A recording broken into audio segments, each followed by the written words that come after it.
এক নম্বরে বলেন, এক নম্বরটা হলো আল্লাহর বিধানকে অপছন্দ করা। কি করা? দ্বিতীয় নম্বরে এমন জিনিসের অনুসরণ করা যা আল্লাহ অপছন্দ করে, তার মানে শয়তানের পথ, দুনিয়ার মানুষের বানানো আইন কানুনের পথ, যেটা আল্লাহ কি করে? অপছন্দ করে। আপনি নামাজও পড়বেন, দুনিয়ার মানুষের আইন কানুনের পিছনে ছুটবেন, খালি মসজিদ থেকে বাইর হবে না, টুপি এমনি মোছর দিয়ে ধরে মাকড়সার জালের মতো পকেটে ঢুকাই দেবেন, আপনি বড় নামাজি, এরপরে দুনিয়ার সব আইন মেনে চলবেন, আল্লাহর আইনের কোনো তোয়াক্কা করবেন না, আপনার আমলে কোনো কাজ হবে না। তৃতীয় নম্বরে ঈমান আনার পর মানুষ কি করে? কুফরি করে। কি করে বলেন তো?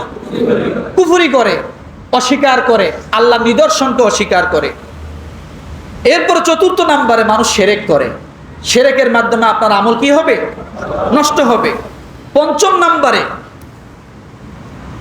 তারা যদি শিরক করত তাহলে তাদের আমলগুলো কি হতো? নিষ্ফল হয়ে যেত। যারা শিরক করে না, যাদের আমল ঠিক আছে, তাদের কথা বলা হয়েছে। ষষ্ঠ নম্বরে আল্লাহর নিদর্শনকে কি করে?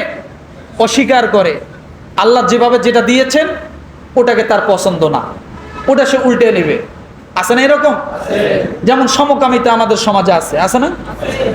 নারী থেকে পুরুষ, পুরুষ থেকে নারী, এজেন্ডা বাস্তবায়ন কিন্তু এখন হচ্ছে, আপনারা জানেন না।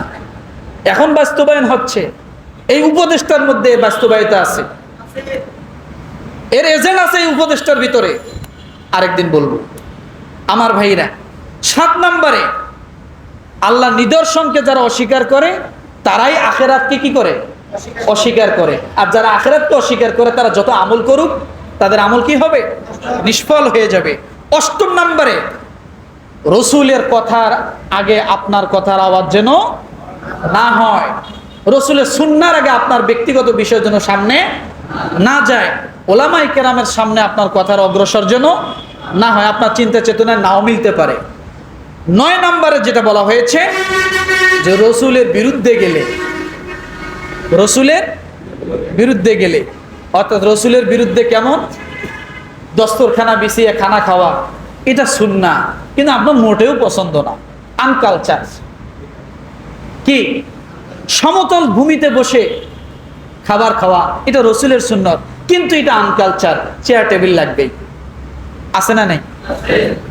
রসুলের বিরুদ্ধে মানে কি সরাসরি এইভাবে? এইরকম ছোট ছোট সুন্নাহগুলোকে যারা অপছন্দ করে তার মানে রসুলের কাজকে অপছন্দ, রসুলের কাজকে যারা অপছন্দ করে তারাই রসুলকে অপছন্দ করে। তাহলে আমরা এগুলো থেকে দূরে থাকবো, মনে থাকবে ইনশাল্লাহ। সামনে আরো আছে, ইনশাল্লাহ বলবো, ধৈর্য সহকারে শুনতে হবে, বাকি আগে আসতে হবে। রাজি আছি ইনশাল্লাহ? যাতে আমাদের আমলগুলো কি হয়? মজবুত থাকে, আমরা যেন বেঁধে রাখতে পারি যে আমল দ্বারা আল্লাহ সন্তুষ্ট, যে আমল দ্বারা রসুল সন্তুষ্ট, যে আমল দ্বারা আমি জান্নাতের মালিক হতে পারি। আল্লাহ যেন সেইভাবে আমাকে আমল করার তৌফিক দান করে। আমিন। ওয়া আখির দাওয়ানা আনিল হামদুলিল্লাহি রাব্বিল আলামিন।